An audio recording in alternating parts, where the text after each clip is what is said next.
bénis le nom du Seigneur et je voudrais partager avec chacun de nous la parole que le Seigneur a mise sur mon cœur en ce jour.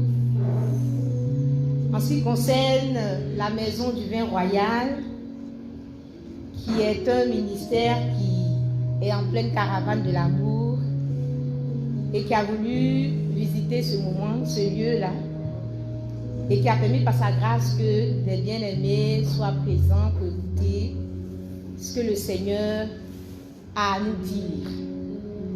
Alléluia. Dans les Saintes Écritures,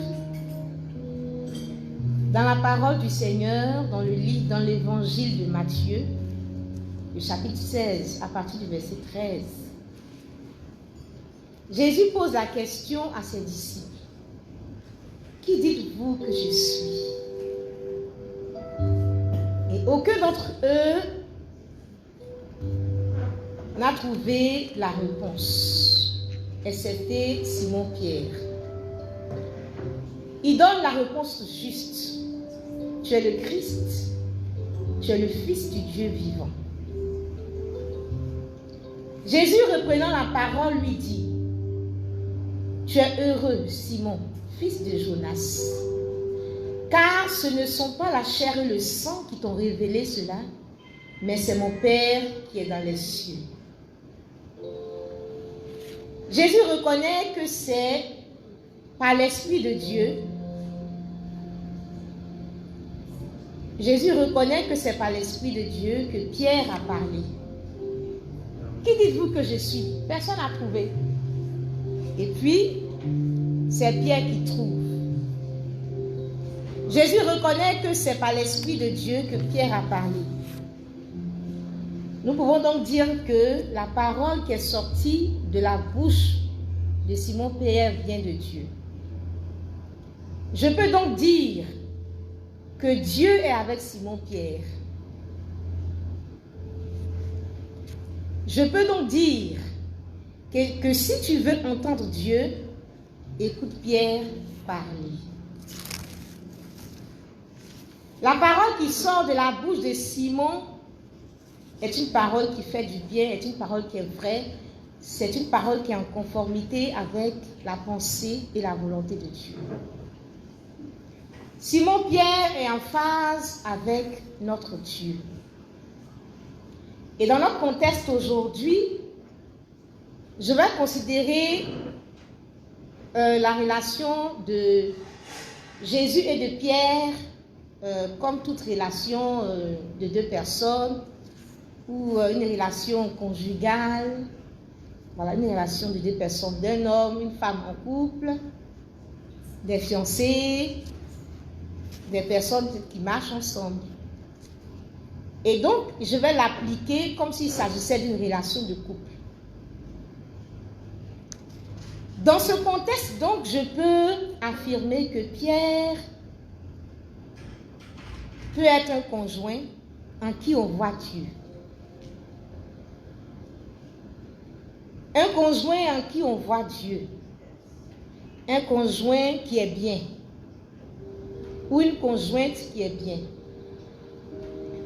Je peux voir en Pierre un conjoint, une conjointe, un fiancé, une fiancée, dont la parole fait du bien. On se reconnaît en lui. Jésus est content de Pierre. Et il dit, tu es Pierre, et sur cette pierre, je bâtirai mon église. Dans notre contexte, je peux donc dire que Pierre est cette personne avec qui on peut bâtir une vie. Pierre est la personne avec qui on a envie de bâtir une vie. Il est l'homme ou la femme en qui on voit un bon conjoint, avec qui on va bâtir notre vie.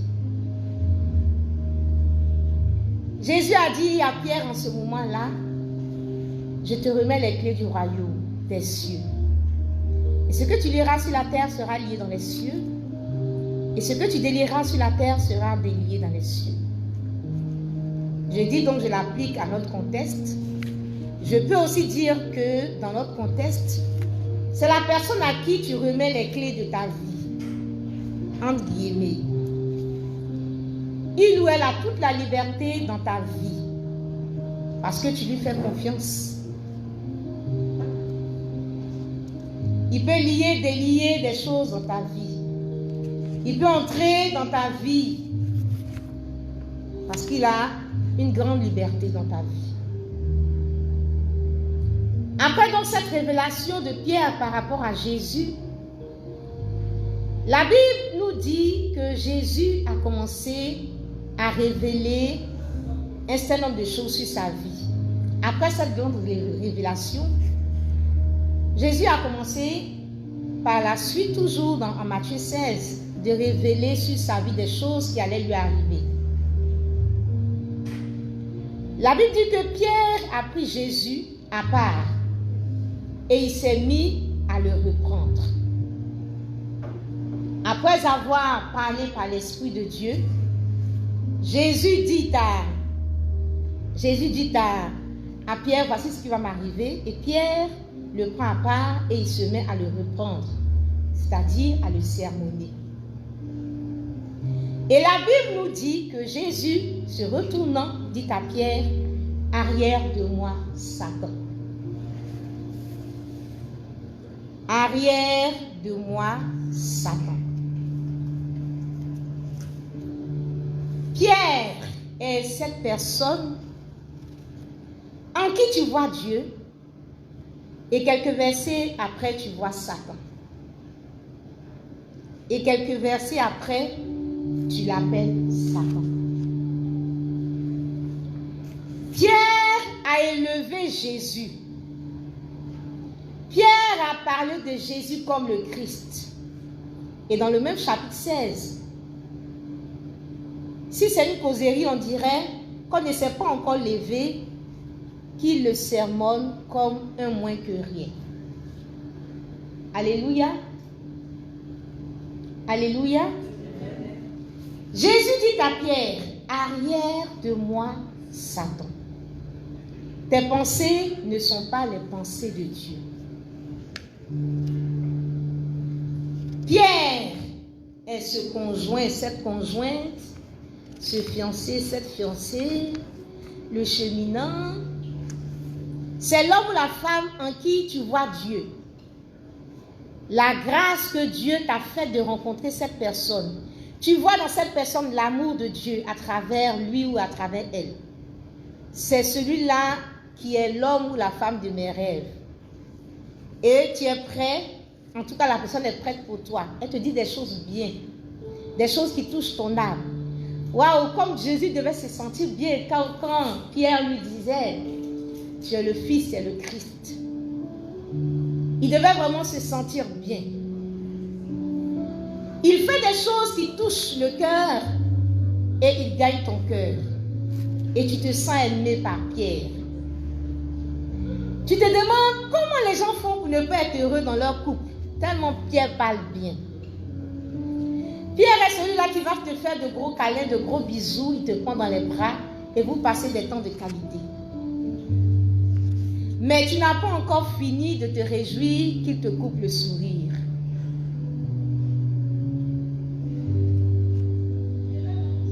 Le lendemain ou la minute qui suit, il va te faire quelque chose, une méchanceté qui ne dit pas son nom. Et tu vois Satan en lui et tu dis c'est Satan. Tu dis c'est Satan en personne qui est devant toi. Bien-aimé du Seigneur, c'est Pierre qui venait de sortir de belles paroles. Et c'est le même qui est capable de t'insulter. Dans ce même Pierre, tu vois un ange. Et quelques minutes après, tu vois un démon. Pierre, il te parle. Un jour, par l'Esprit de Dieu. Et le lendemain, il te parle par un démon.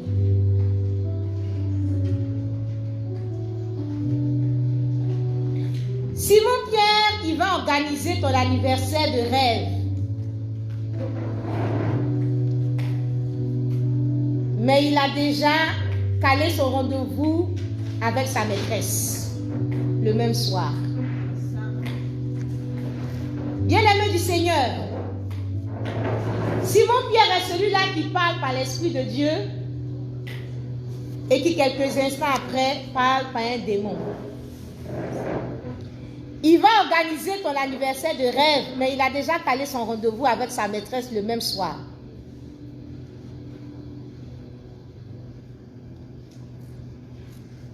Avec Simon-Pierre, avec lui, on ne digère pas la joie. On ne rit pas longtemps. Et on se demande comment on peut être un ange et un démon en même temps. On se demande comment on peut parler par l'Esprit de Dieu et puis les minutes après, parler par un esprit impur. Simon-Pierre, il va te présenter aux gens. Ah, ça c'est ma femme, hein? Ou bien c'est mon mari. Ah, ça c'est ma belle femme. Et puis, le lendemain, il est capable de t'humilier devant les mêmes personnes. Avec Simon-Pierre, tu te vois comme une princesse aujourd'hui, mais le lendemain, tu peux te voir comme une serpillère. Avec Pierre, on a deux témoignages. Qui dites-vous que je suis? Il est comme un ange. Et les minutes après, il te parle, il est comme un démon. On peut dire de ce monsieur ou de cette femme, ah, il est bien, elle est bien. Et puis après, tu entends encore, il est mauvais, elle est mauvaise. Tu vois Dieu le matin en lui, tu vois Satan en lui le soir. Bien-aimé du Seigneur, Simon-Pierre est celui-là qui chauffe, qui souffle le chaud et le froid. Je dis bien que nous devons prendre Pierre dans une relation. Et donc, il souffle le chaud et le froid. Ou il humilie, et puis, il peut te faire un gros câlin après. Ou il peut te faire un gros cadeau, et puis tu humilies après. Ou quand il a fini de t'humilier, vous voyez, si on prend la vie de Pierre, on a beaucoup de choses à dire. Il finit de t'humilier, il peut te faire un gros cadeau après, et puis tu vas te dire, waouh, mais il a changé. Hein? Mais la prochaine fois, il va te régner. La prochaine fois, il va te régner. Il ne va même plus te reconnaître comme il a fait avec Jésus. Il ne saura même pas qui tu es. Et donc, nous pouvons comprendre pourquoi Jésus, en Jean 21,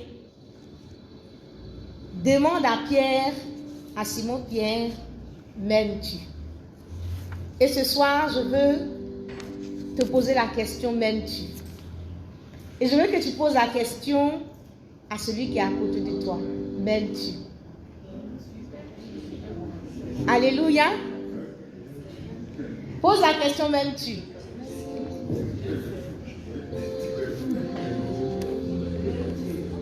Alléluia. M'aimes-tu? C'est mon frère qui est à côté, m'aimes-tu? C'est un cheminot, m'aimes-tu? C'est mon époux, m'aimes-tu? C'est mon épouse, m'aimes-tu? C'est mon pasteur, m'aimes-tu? Alléluia. Jean 21, Jésus pose la question à Pierre, m'aimes-tu? Alléluia. M'aimes-tu? Vous savez, il y avait plusieurs disciples, mais Jésus a posé la question à Pierre, m'aimes-tu? Et pour moi,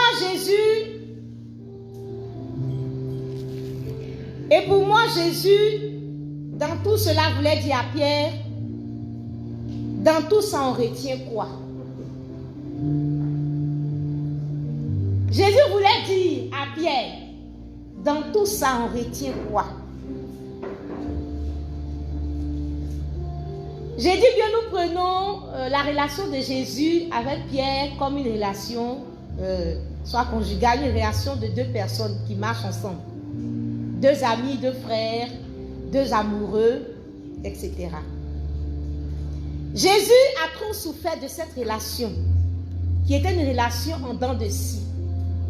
Dans le même chapitre de Matthieu 16, Jésus demande, qui dites-vous que je suis? Pierre répond par l'Esprit de Dieu. Quelques versets après, Pierre lui parle et Jésus dit, arrière de moi Satan. Donc c'est une relation qui est en dents de scie. Une relation où on se sent waouh le matin et puis le soir on se sent impur, on se sent burk. Et Jésus a trop souffert de cette relation en dents de scie. Et c'est pourquoi il ne cesse de poser la question à Pierre, m'aimes-tu? Pierre lui dit, oui, tu sais que je t'aime. Jésus dit encore, m'aimes-tu? Pierre dit, oui, je t'aime. Il dit encore, m'aimes-tu? Il ne cesse de poser la question, m'aimes-tu? Et pour Jésus, c'était l'heure vraiment de vérité et il fallait que Pierre puisse répondre à cette vérité. La relation qu'on a avec Pierre, c'est une relation où on passe par trop de contradictions et par trop d'émotions contradictoires. M'aimes-tu? Cela veut dire à Pierre, est-ce que je peux avoir la paix? Est-ce qu'il n'y a pas de surprise derrière ton sourire? Jésus pose la question à Pierre, m'aimes-tu? Parce qu'avec Pierre, on souffle le chaud et le froid. On passe par des émotions et par trop d'émotions. On peut passer d'un large sourire à des pleurs. Et Jésus pose la question, une fois, deux fois, trois fois, m'aimes-tu? Pierre est cette personne avec qui tu ne sais plus que penser. Tu es convaincu aujourd'hui de son amour, mais le lendemain, tu ne sais plus s'il t'aime, tu doutes. Aujourd'hui, il va poser des actes, tu peux parler de lui avec fierté, mais demain, tu as honte.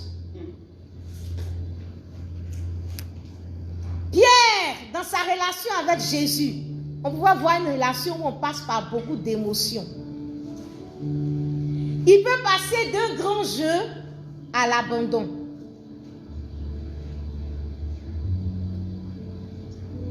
Et tu peux être choqué parce que hier, il te disait que tu es son amour.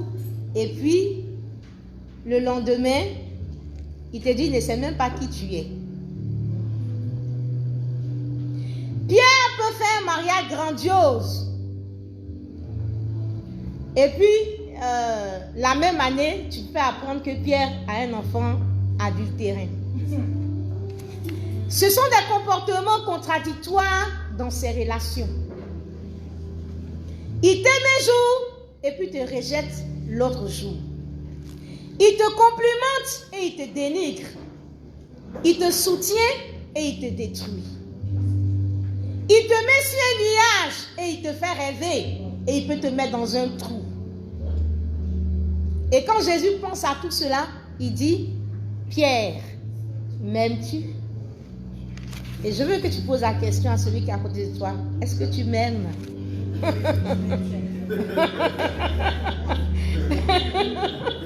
Pierre, m'aimes-tu?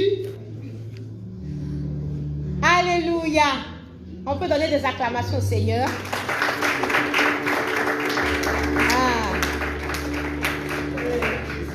L'amour, la relation avec Pierre. Pierre est capable de te mettre sur un piédestal, amour grandiose, faire un incroyable anniversaire et dormir la même soirée avec sa maîtresse. Pendant que l'anniversaire s'est tellement bien passé que tu as commencé à penser à un temps de qualité le soir, il te dit au revoir, à demain. Avec les émotions en dents de scie. Il te fait un compliment 3 jours après, Satan prend le contrôle de sa bouche. Et il va te dire ton vrai nom. Et je peux retenir qu'avec Pierre, il faut avoir un cœur surnaturellement solide. Soutenu par les mains de Dieu. Et aujourd'hui, nous avons beaucoup de relations conjugales en dents de scie. Et pour tenir dans ces foyers, il faut avoir un cœur divinement solide, soutenu par les mains de Dieu. Après le reniement, il va pleurer amèrement, je regrette. Et il va courir au tombeau. Mais Jésus ne sait plus ce qu'il peut penser de Pierre. Est-ce que je peux encore croire en celui-là qui court au tombeau? Est-ce que je ne m'attends pas encore quelque chose demain? Est-ce que je ne m'attends pas encore à une autre déception? Est-ce que je peux avoir encore confiance en lui? À quoi je peux m'attendre encore le lendemain? Et dans la tête de Jésus, il y a beaucoup d'interrogations. Et il demande à Pierre, m'aimes-tu? M'aimes-tu? M'aimes-tu? Et avec Pierre, on se pose la question, on veut savoir, est-ce qu'on doit juste se nourrir de ces souvenirs idylliques du début de la relation et ne rien attendre après? Et des fois, il te dit qu'il a changé, il devient amoureux. Et quand tu veux croire, tu apprends encore des dégâts encore plus destructifs.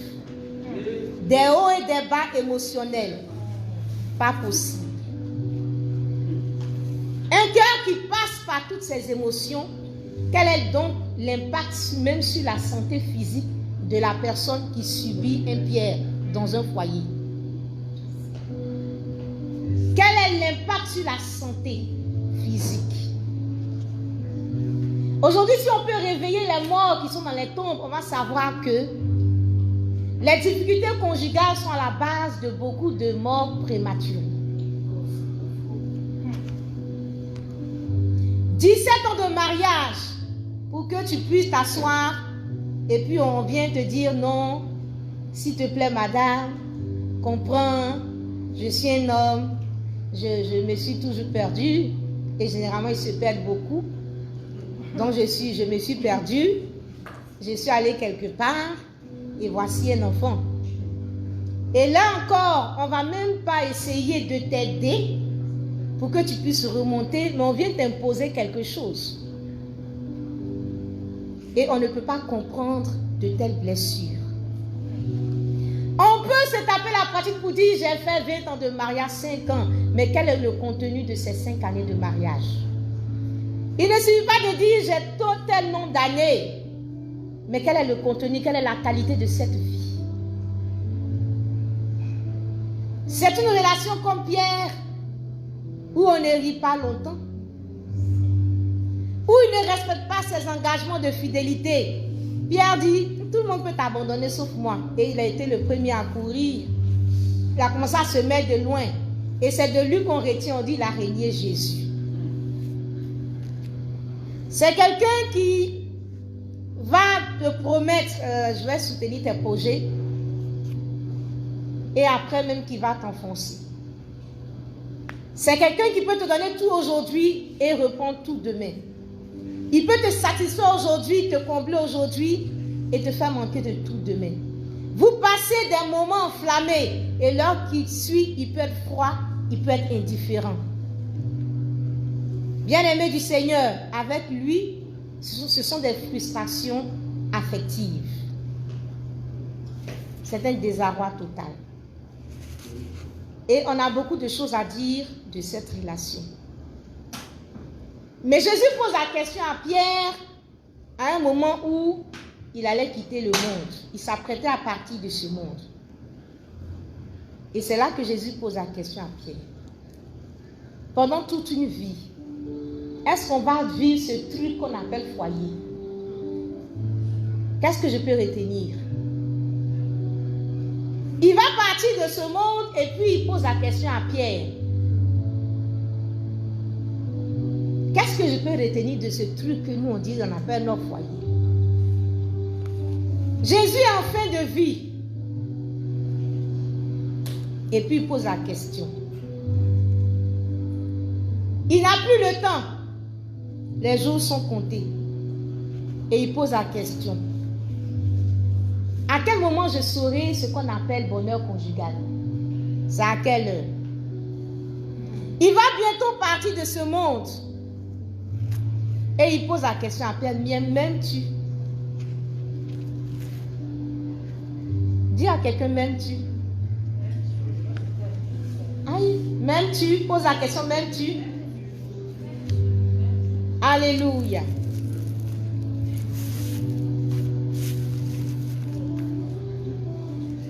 Jésus part de ce monde. Il est en train de partir de ce monde et il pose la question à Pierre, m'aimes-tu? C'est comme un conjoint qui est en fin de vie ou une conjointe qui est en fin de vie et qui peut poser une question à son conjoint avant de partir de ce monde. M'aimes-tu? Et je veux dire à quelqu'un aujourd'hui, quel est l'état d'esprit de ceux qui nous dévancent? Savons-nous que le Seigneur nous a dit que la mort va nous séparer? Est-ce que nous en sommes conscients? Quel que soit l'amour que nous avons les uns pour les autres, il y a un qui va nous dévancer un jour. Ça, il n'y a pas de prière contre ça en fait. Jésus quitte la terre comme le pauvre de la parabole du riche et du pauvre Lazare. La Bible dit que du pauvre Lazare,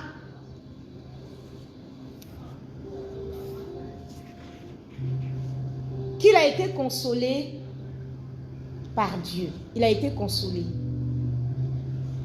La Bible nous dit que de la bouche d'Abraham, parlant du pauvre Lazare, la Bible nous dit il est ici consolé. La Bible dit que le pauvre Lazare, à travers la bouche d'Abraham, la Bible dit il est ici consolé. Consolé, c'est-à-dire soulagé. Quelqu'un qui est soulagé de sa peine. C'est quelqu'un qui est soulagé de son chagrin. C'est quelqu'un qu'on aide dans sa douleur. Mais quand Abraham dit qu'il est ici consolé, qu'est-ce que je dois comprendre?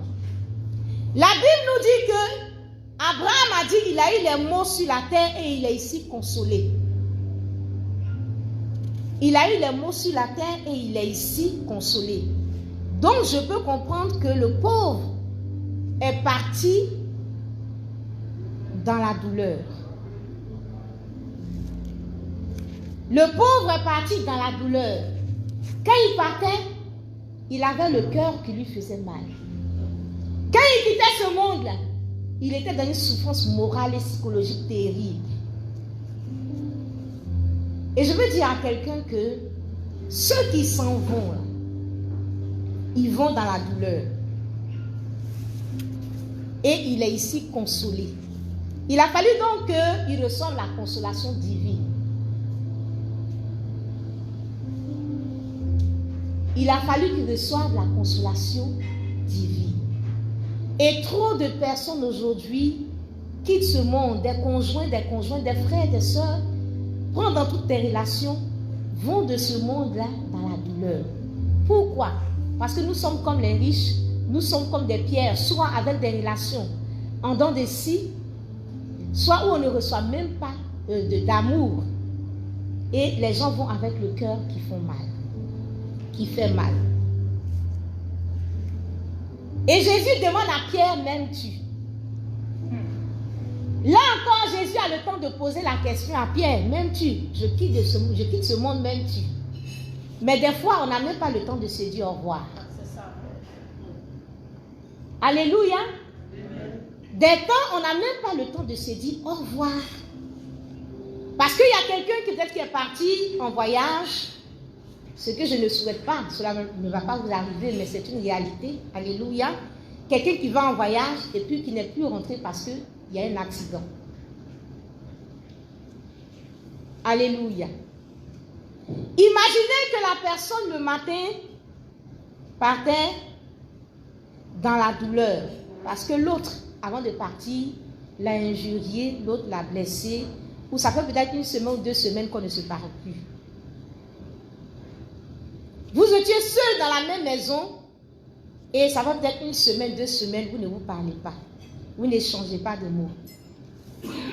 Et voici que maintenant l'autre va et l'autre ne revient plus. Et je t'assure que tu seras dégoûté de toutes tes injures et de toutes ces choses que tu as eu à dire de mal. Des gens ont quitté ce monde dans la pitié, comme le pauvre Lazare. Dans la souffrance, avec une soif non étanchée. Imagine que l'autre que tu as maltraité te pose la question, m'aimes-tu? La personne doit rendre son dernier souffle, puis elle te demande, m'aimes-tu? Est-ce que tu pourras lever la tête et répondre fièrement, oui je t'aime, oui je t'ai aimé toute ma vie?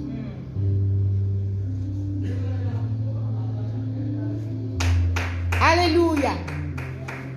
Est-ce que tu m'aimes?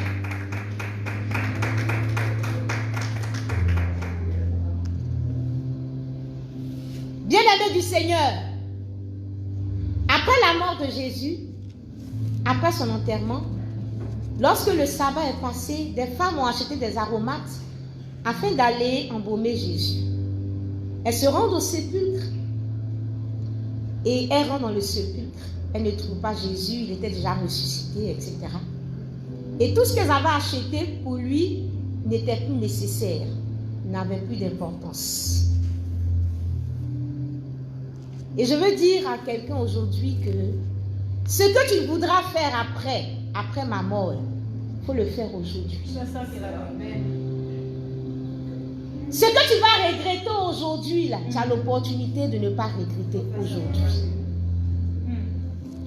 Aime-moi aujourd'hui.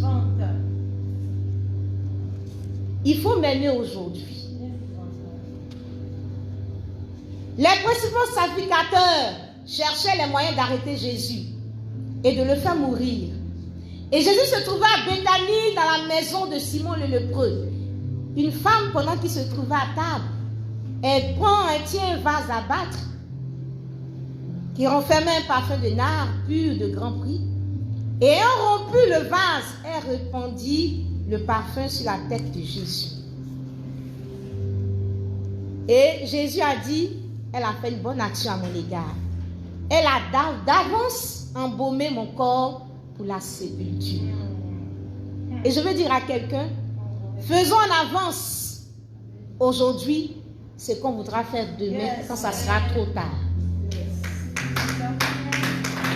Ne soyons pas, alléluia, ne soyons pas comme ces femmes du tombeau, mais soyons comme cette femme-là, qui lui a donné tout ce dont il avait besoin pendant qu'il était vivant. Bien-aimé du Seigneur, enfant de Dieu, fils et filles du Seigneur, amoureux du Seigneur, je veux dire à quelqu'un qu'on ne vit qu'une seule fois. On ne vit qu'une seule fois. On ne vit qu'une seule fois.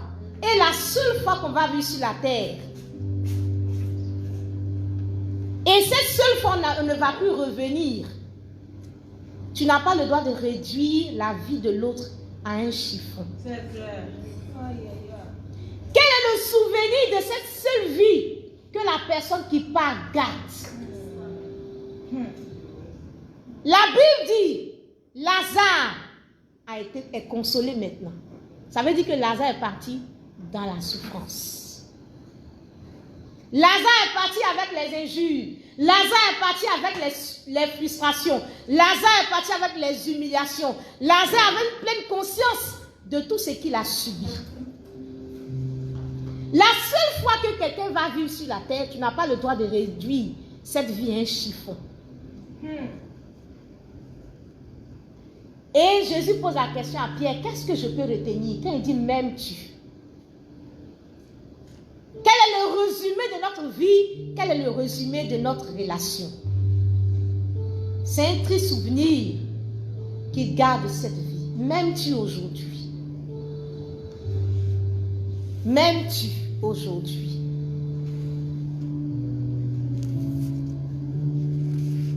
Et j'ose croire que Pierre est à ce rendez-vous pour se racheter avant que Lazare ne quitte ce monde. Alléluia.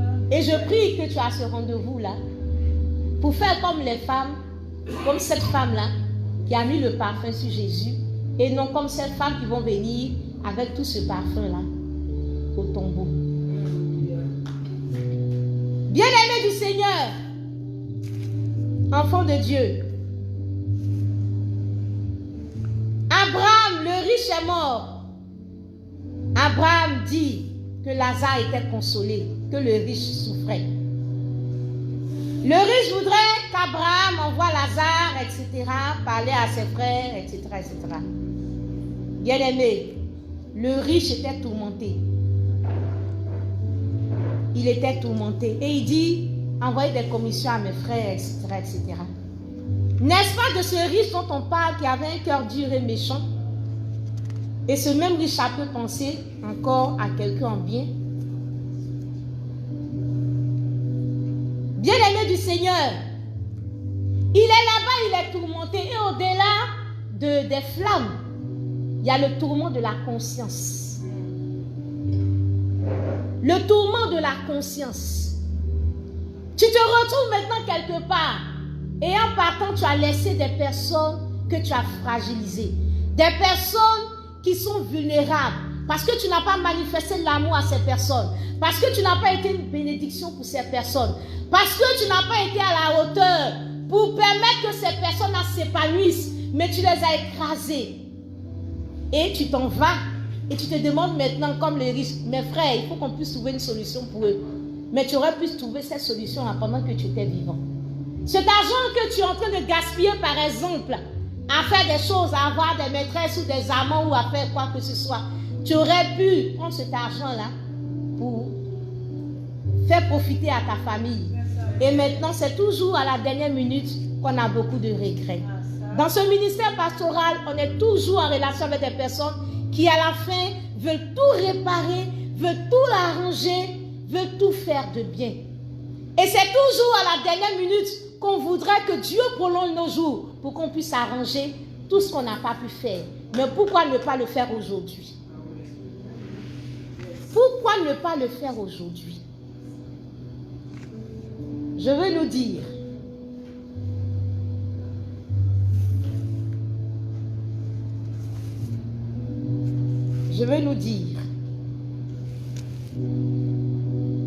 je veux que tu m'aimes aujourd'hui. Yes. Moi, je suis venue te dire de m'aimer aujourd'hui. Je suis venue te dire, il faut m'aimer aujourd'hui.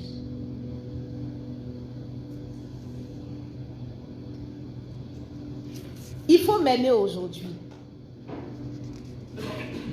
Tu vas voir que tu es cette personne-là peut-être désagréable. Peut-être tu parles mal. Peut-être tu es rempli de toi-même. Peut-être que tu es orgueilleux. Peut-être que ceci, cela. Quand tu vas te retrouver toi-même face à la mort, tu seras dégoûté de tout ce qui fait que tu es rempli de toi-même. Ou quand tu vas te retrouver devant l'autre en train de partir, c'est-à-dire que le palabre on ne pouvait pas régler jusqu'à... Les hommes de Dieu ne peuvent pas régler jusqu'à... Personne ne te demande pardon, toi-même là. Tu as déjà réglé tout le palabre. Bien-aimé, on retient beaucoup de choses. On vit beaucoup de crises parce qu'on n'a pas conscience de la brièveté de la vie. Bien-aimé, jour arrive et tu es dégoûté de tout ça.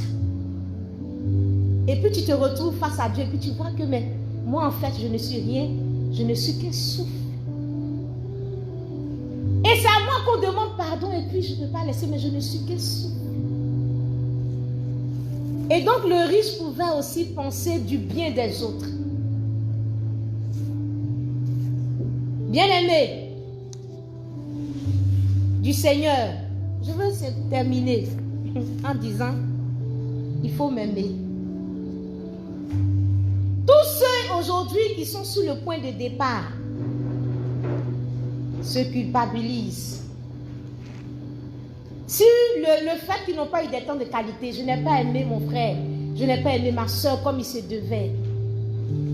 Tout ce qui te faisait mal, et puis tu dis ça seulement, tu ne laisses pas. Personne ne te donne pardon. Toi-même là, tu as déjà laissé. Les palabres pour lesquelles on ne peut même pas s'en sortir. Toi-même là, tu as déjà laissé, tu regrettes, tu vois la personne et tu regrettes toutes ces choses. Bien-aimé, il faut m'aimer aujourd'hui. Il faut m'aimer aujourd'hui. On est rongé par la douleur. Quel est l'état d'esprit des gens que tu laisses? Ou quel est l'état d'esprit des gens qui te dévancent?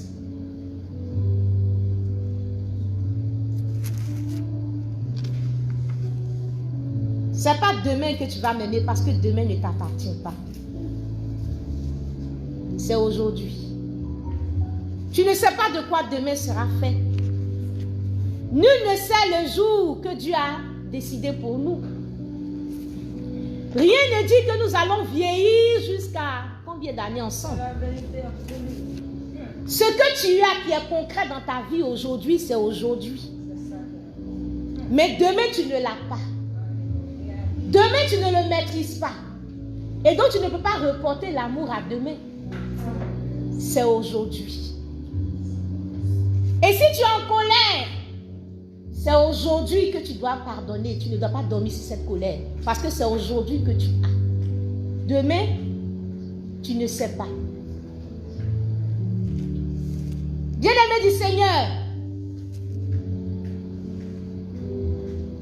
quelqu'un va me dire comment aimer, qu'est-ce que l'amour.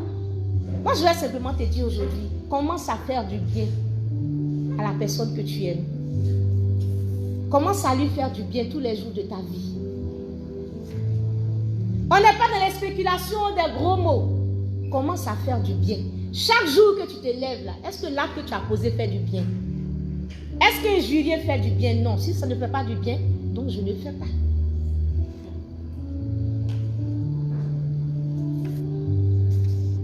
Tout ce qui va donner un sourire à la personne, il faut le faire. Et le riche se trouve quelque part là-bas et il veut que Lazare lui donne de l'eau. Moi, je ne parle pas du feu de l'enfer. Hein. Non, je ne parle pas de ça même. Mais il veut que Lazare lui donne de l'eau. Ça peut vouloir dire beaucoup de choses. Il veut recevoir peut-être le pardon de Lazare. Il veut que sa conscience soit apaisée. Mais en ce moment-là, il est tard.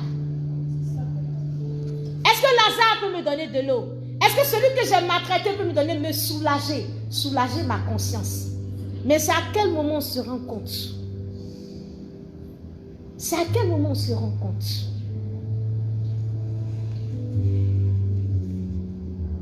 Pendant qu'on s'endurcit dans nos difficultés conjugales, est-ce qu'on réalise qu'on n'a pas beaucoup de temps? Que la vie est brève et que notre vie là se retient qu'un souffle, se résume qu'un souffle qui ne dépend pas de nous. Que le Seigneur peut nous prendre à tout moment. Et quel sera l'état de nos relations pendant qu'on va partir ou pendant que les autres vont partir. Bien-aimé du Seigneur, je veux te dire, peut-être que tu seras étonné, c'est un repas d'amour, mais on parle beaucoup de mort, oui.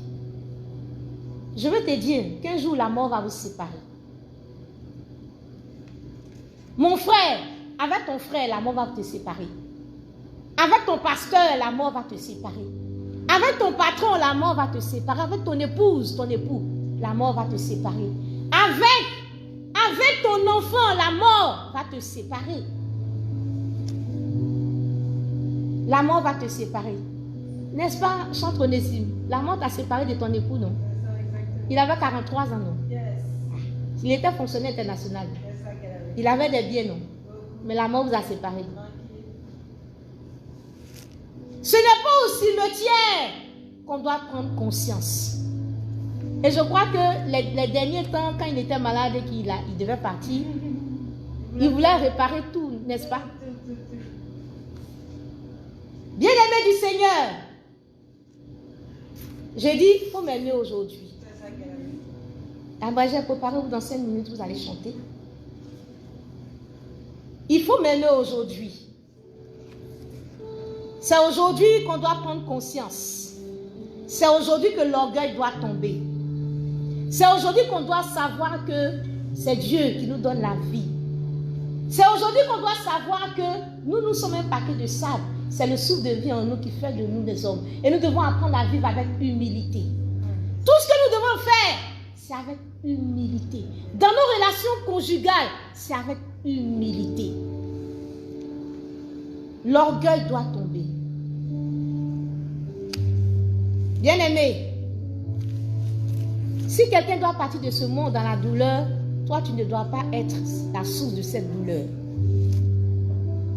Quelqu'un va vivre une fois de sa vie et tout ce que la personne va retenir, c'est souffrance, c'est injure, c'est manque d'épanouissement.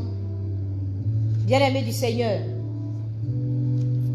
cela ne doit pas venir de toi. Quand tu rencontres Dieu, tu es transformé. Quand tu rencontres Dieu, tu te prosternes. Et le riche s'est retrouvé et il était dans une gloire et il avait conscience de la réalité de Dieu. Quand tu as rencontré Dieu, tu prosternes ton âme.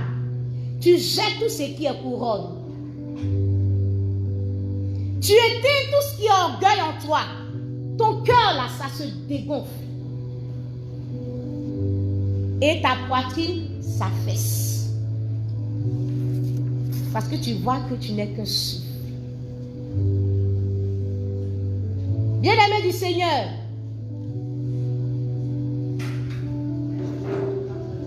je te dis pour finir, si on te disait, c'est la dernière chose que je suis en train de te dire, si on te disait que demain, tu t'en vas, tu vas pas partir demain, hein? Mais demain là, c'est un demain quoi, ça va arriver. Voilà, je ne dis pas demain de 24 heures. Mais nous, on prend ça comme demain de 24 heures. Si on te disait demain, tu quittes ce monde, je suis sûre qu'avant les 24 heures, tu auras arrangé tout. Tu auras arrangé tout. N'est-ce pas? Ceux avec qui tu ne parlais pas, tu vas parler avec eux. Tu vas les appeler, tu vas te réconcilier. Les palabres qu'on ne pourrait pas régler, tu vas mettre tout le monde et puis tu vas faire des câlins à tout le monde. Et pourtant, demain, tu vas partir. Donc, pourquoi tu ne fais pas ça aujourd'hui? Quand tu ne sais même pas quand Dieu va te prendre, pourquoi tu ne le fais pas aujourd'hui? Pourquoi?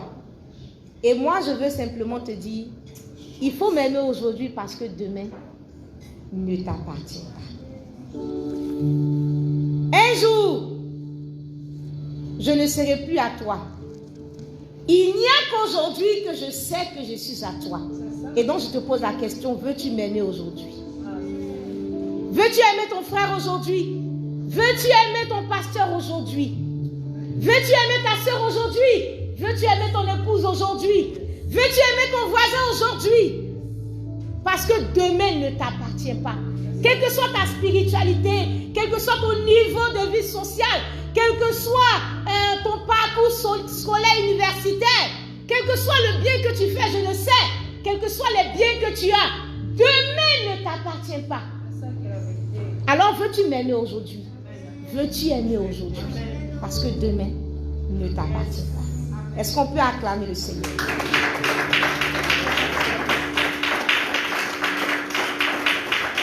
Donc je dis à quelqu'un, veux-tu aimer aujourd'hui? Veux-tu pardonner aujourd'hui? Veux-tu te réconcilier aujourd'hui? Veux-tu partir en nouveauté de vie aujourd'hui? Veux-tu reprendre tout à zéro aujourd'hui? Veux-tu m'aimer aujourd'hui? Acclamons le Seigneur. Alléluia.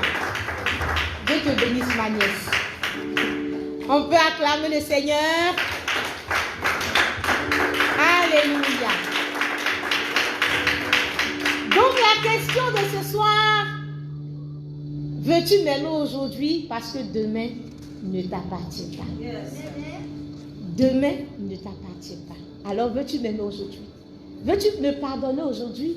Veux-tu pardonner aujourd'hui? Veux-tu aller en nouveauté de vie? Est-ce que tu vas vivre comme Pierre avec une vie en dents de scie? Ou est-ce que tu te retrouves à ce rendez-vous-là avec Jésus, comme aujourd'hui ce rendez-vous que le Seigneur nous donne, pour que ce rendez-vous-là soit pour toi un nouveau départ, pour une nouvelle vie, où tu vas prendre conscience que l'homme en fait, ce n'est qu'un souffle. Ce n'est qu'un souffle. L'homme est en partance vers Dieu. Et donc, en partant vers Dieu, on doit vivre avec beaucoup d'humilité et faire en sorte que nos relations soient des relations de qualité. Les relations que nous avons, est-ce que ce sont des relations de qualité? Est-ce que les gens sourient avec nous? Est-ce que les gens sont épanouis avec nous? Il ne suffit pas de dire que nous sommes des enfants de Dieu.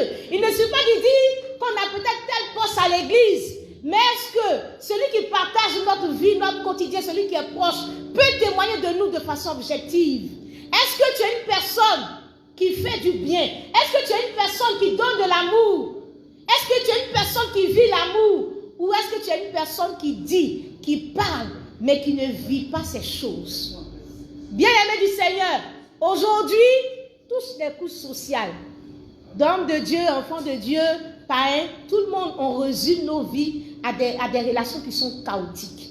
Et je te pose la question de savoir, veux-tu m'aimer aujourd'hui?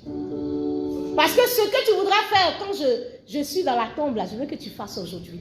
Je ne veux pas que tu sois comme ces femmes qui sont là avec les aromates au tombeau, mais je veux que tu sois comme cette femme-là qui a déjà versé le parfum sur Jésus. Et puis Jésus dit, elle a déjà donné pour ma sépulture. Tout ce qu'elle devait me faire, elle m'a déjà donné. Et quand tu regardes tes relations autour de toi, est-ce que tu es cette femme-là? Est-ce que tu es cet homme-là qui peut donner véritablement l'amour? Alléluia. On a tout aujourd'hui. On a peut-être tout, mais est-ce que véritablement on a l'amour? Est-ce qu'on donne l'amour? Et alors que le Seigneur dit que l'amour est le premier commandement, c'est-à-dire la première chose qu'on doit avoir, on saute pour aller chercher autre chose, la puissance, l'onction, ceci, cela, on veut aller prêcher, oubliant que la première chose que le Seigneur recommande, c'est l'amour. Et donc si le Seigneur doit demander une première chose, c'est l'amour. Alléluia. Est-ce que nous avons cet amour-là? Est-ce que nous manifestons cet amour-là? Est-ce que nous vivons cet amour vrai, comme Dieu même le veut? Commençons à faire du bien et il faut m'aimer aujourd'hui. Acclamons le Seigneur. C'est le message que je voudrais partager avec toi aujourd'hui. Alléluia. Que Dieu nous bénisse et que la grâce du Seigneur soit avec nous. Acclamons le Seigneur des Seigneurs. Alléluia. Nous allons donc chanter un chant. Nous allons donc chanter un chant que le Seigneur m'a inspiré pour ce moment pendant que je préparais ce message. Alléluia. Aime-moi comme Christ demande de m'aimer. Il faut m'aimer aujourd'hui parce que demain ne t'appartient pas. Alléluia. Que Dieu nous bénisse. Que la grâce du Seigneur soit avec nous. Et pendant que nous sommes en train de manger, nous sommes en train de prendre ce dîner, pensons amour, ayons conscience de la brièveté de la vie. Ne nous laissons pas séduire par les royaumes de ce monde et leur gloire, parce qu'on va laisser toutes ces choses-là. Alléluia. Et vivons des relations de qualité. Amen. Ayons beaucoup d'humilité parce que nous ne sommes qu'un souffle. Alléluia. Que Dieu nous bénisse. On va ensemble chanter ce cantique. Alléluia. Chantons ce cantique qui va nous servir en même temps de prière dans la présence du Seigneur.